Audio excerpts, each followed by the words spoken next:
Hey everybody, it's Margitt, and I'm here talking about the winter solstice, which is going to be happening tomorrow. I'm so glad you could join me today. Tomorrow is the winter solstice, which is going to be the shortest day of the year.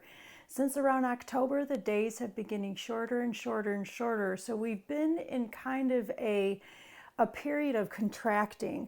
And with that contraction, we are just kind of letting go some of the stuff. So we're in the darkness, kind of going inward and kind of reevaluating our life and seeing what's working and what's not.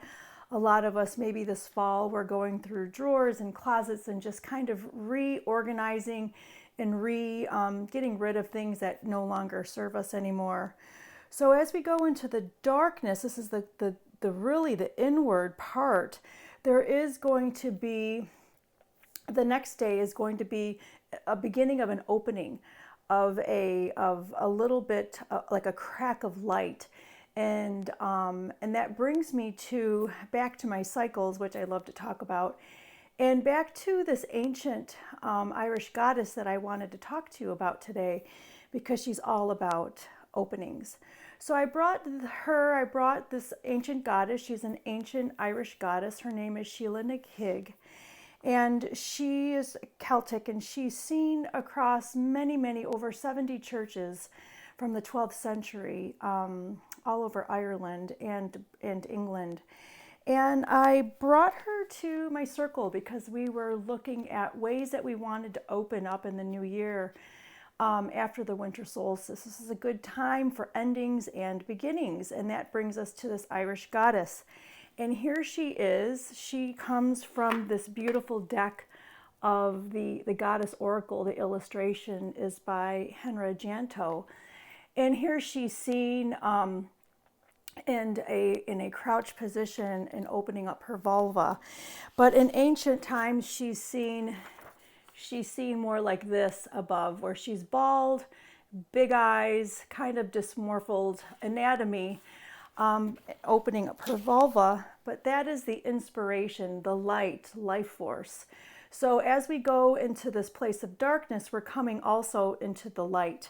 And when we look on our cycles that I talked about in my very beginning videos when I was in Santa Fe, the cycle of the moon and when we did the cycles of the different phases of womanhood, the crone is up here with the new moon or the dark moon, and it's also the season of winter. So we're going into this transformation tomorrow and to this weekend where there's going to be death and rebirth. So it's a really great time to really just get quiet and to kind of settle in and to kind of see where our life was in and what kind of things do we want to create openings for and new beginnings.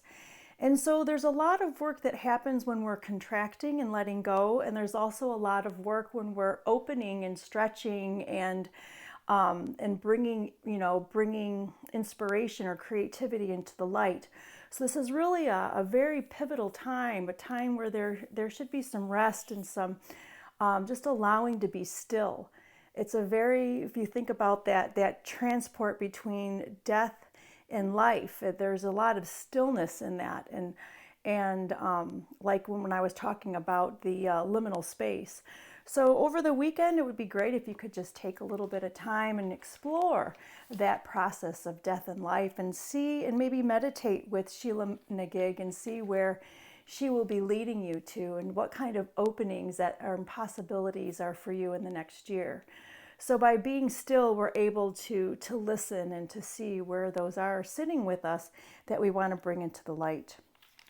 So it's a really magical time, and it's all a process. And I feel she brings a lot of magic to this time. We really, in our culture, don't really want to talk about the crone or getting older or the elder or the old hag, but she's very, very powerful and very magical.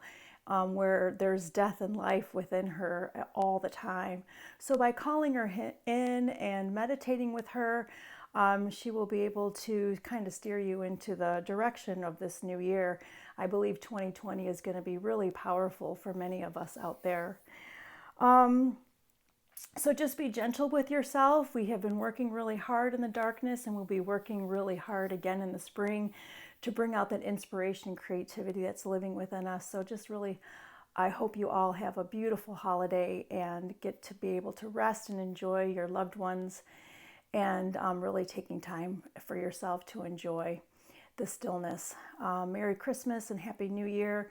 I really look forward to seeing you in the new year. Wishing you all the best. Take care.